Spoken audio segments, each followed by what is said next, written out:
Tu as sans doute déjà vu des étincelles se former dans les draps lorsque tu les soulèves dans le noir.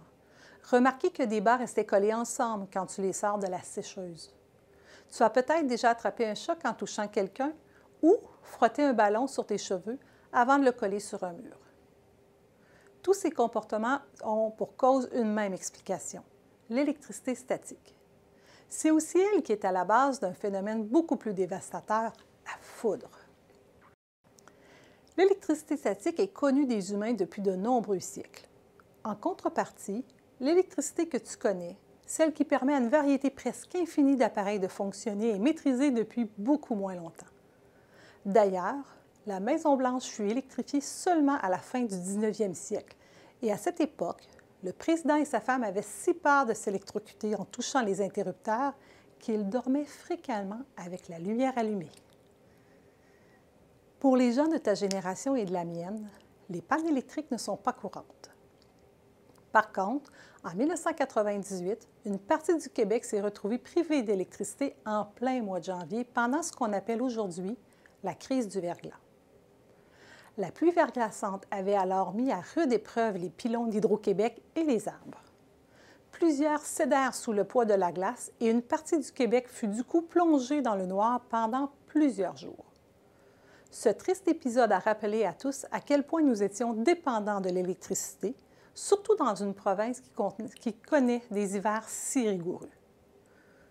Pas nécessaire d'avoir à passer par une telle crise pour s'intéresser au fonctionnement des circuits électriques.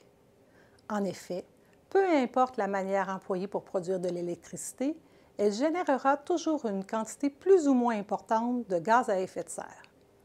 Dans une ère où le réchauffement climatique est un enjeu important, il importe donc de comprendre comment fonctionne l'électricité afin d'en faire une utilisation appropriée.